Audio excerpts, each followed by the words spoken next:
Hi, this is Lito Mendoza, your real estate broker and real estate investor.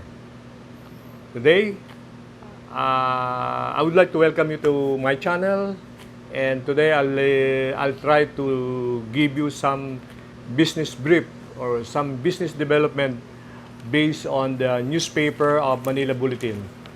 I try to cut out some of the highlights of the business development because this will affect also the real estate industry.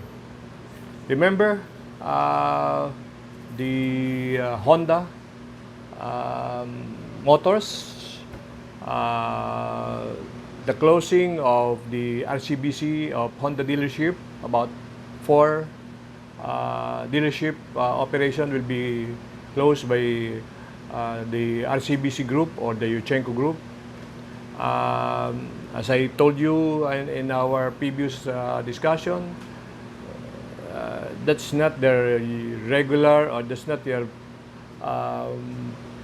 business focus because they are into financial business institution, they are into business of a bank. So car dealership is not really their core business, part of their core business. So, and that is an opportunity for car distributors to possibly acquire or lease the said facilities. So that is my analysis of such development. But this time, you might be worried that there will be a drop in the sales of cars. But in the news yesterday, Monday, today is June 9. Yesterday news, Nissan is considering manufacturing pickup and SUV because there is a greater demand for pickup and SUV. They foresee that the sedan market is being loaded and being serviced by the Toyota and what else? Mitsubishi. So this time Nissan is putting up the production plant in partnership with the international Mitsubishi, their pickup and SUV assembly plant.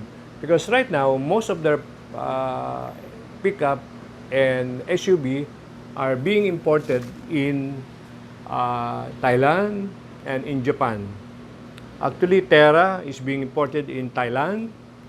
The X-Rail and Patrol and the Juke cars are from Japan, imported from Japan. So they only make here, I think, Almera cars because Almera is the best seller of Nissan. Okay. You can see Nissan. Okay. Now, Nissan is also selling Urban here, but they are being imported from Japan. And their Urban is selling very good because the transportation sector really in demand of the what you call this ban to transport workers from end to end. So this is a good news for us because this will develop and improve our economy.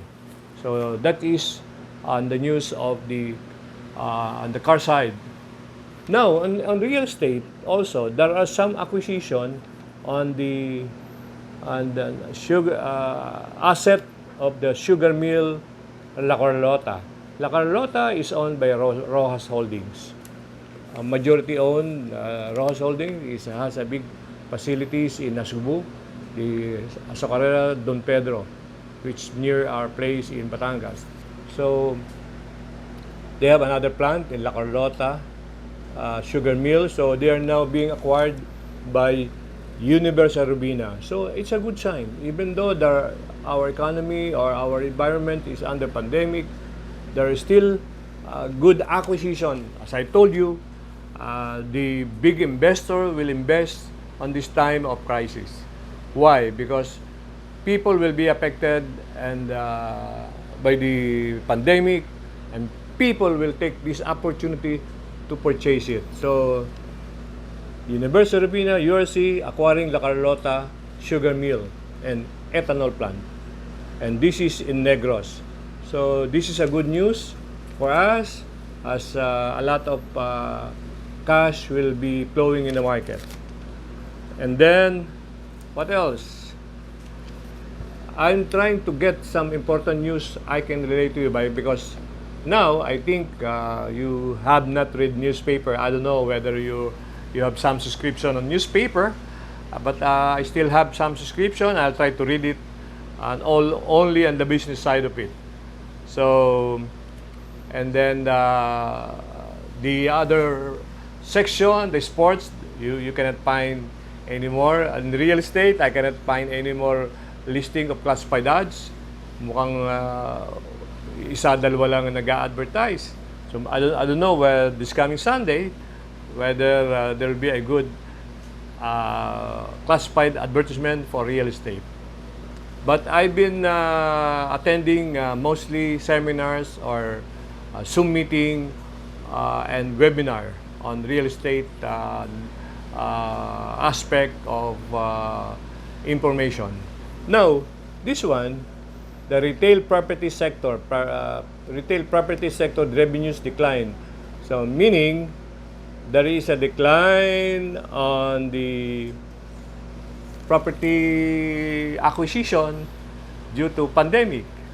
So, this is as per report of an international real estate brokerage. So, this is it. Retail property sector revenues decline 56%. Oh, it's big. So, but expectedly, in the next few months, this will be an improve again on the retail consumption of the market. And then another one here, which I'm quite impressed, all home net profit jumps 30% to 270 million. So meaning the all home, remember the one-stop shop home store of Villar Group, they still improved their net income from 207 to 270 million. So 30% jump in net income to 270 million in the first quarter. First quarter only, in the same period last year.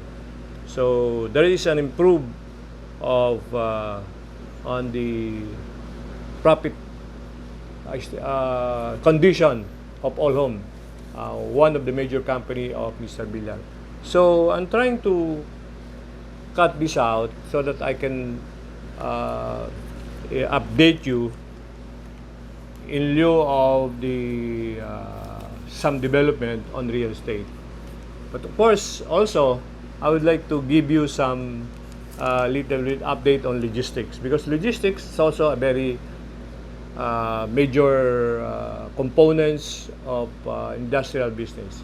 Without the logistics, the goods will not travel from the port to the respective plant, or from the plant to the port to the export destination. So the logistic players are complaining about the penalty being posed on importers, especially mostly of these are my clients, maybe in the industrial part. So they are complaining about their importation. They are being charged at the port, the warpage fees and on their containers, because there is a traffic. A lot of containers are in the port. So because of maybe the transport problem, maybe the lockdown, no drivers, no trucks to travel. So there is a congestion. So and they're being penalized for overstaying in the port. Actually, lately, as I in the industrial properties, I have been receiving a lot of inquiries of warehouse facilities because and they would like to move in immediately their cargo. So we have to make arrangement and try to accommodate them in their requirements. According to them, about almost 50 containers are waiting in the port, and they would like to move it to the warehouse. So we have to prepare all the documentation, the contract for them to sign the contract and make them make a deposit. So these are the movement that's coming in, even though we are on the pandemic, because there are many importers of food. There are many importers of healthcare. So which we should the logistic companies should all attend to. So like the Royal Cargo is very active. They are helping a lot of importers to deliver on time their raw materials and deliver the finished product on the export market. So I'm giving you this update so that to give you that our economy, because it's still moving, still if you're an investor, so continue with your plan of buying properties, because definitely it will not stop the demand for industrial, for warehousing, for commercial, and for residential. So now, how you can help? If you have extra cash, try to invest still on real estate. That's all for the meantime. Thank you, subscribers. I hope you can subscribe. Don't forget, please press subscribe so I can continue my advocacy of providing you new business news on real estate and its other components. Thank you.